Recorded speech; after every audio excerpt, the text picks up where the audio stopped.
Hey guys, it's Aaron with Sixgill Fishing. I wanted to come out today and make a video for you on one of my favorite finesse techniques, the drop shot. So let's get started with my initial setup. So I like a medium light action rod just because it is a finesse and I feel like I get a little bit more sensitivity. I've got the Sixgill Siren 7-foot medium light paired with a Banshee 2000. I like the 2000 size, it's a little bit smaller. I've got it set up with 15-pound braid run into a 10-pound fluorocarbon leader. I've got a 1/0 circle hook. This is just uni knotted, and then I'll run the actual tag end back through the front of the hook. That's key to make the hook stand up straight on the line. So when it's tight, you'll see the hook is actually standing up straight on the line. And I'm running it to a 1 ounce, or 1/8 ounce, excuse me, drop shot weight. One of my favorite baits to throw is the Robo Worm, and this is the MM2 in 4.5 inch. So the worm actually comes in purple, and I like to dip the tail. Chartreuse kind of seems to attract a bite a little bit better. We'll get it all set up and thrown out for you and see if we can get a couple fish. When you're fishing in an area like I'm fishing right now where there's rocks on the shoreline, there's rocks, there's a little bit of timber, the best thing to do is going to be to cast it down that shoreline. Now you want to keep in mind that you are working a bait that's coming off the bottom.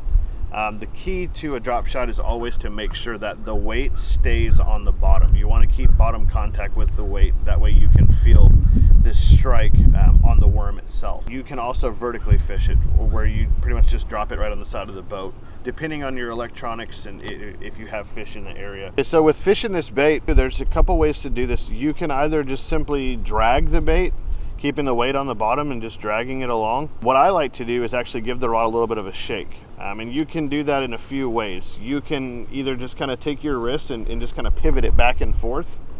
Or you can do what's called the banjo or the guitar technique. And that is pretty much just where you hold the rod up at a vertical angle, like right around 11 o'clock. Take your free hand and just kind of tap the bottom of the rod. And if you look at the rod tip, what it's actually doing is actually moving that bait back and forth.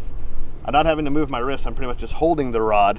But with tapping the end of the rod, the sensitivity, especially with the Sixgill Siren, it actually will just send pretty much a shock wave straight down to that bait and shake it in the water. And that's kind of what we're looking for.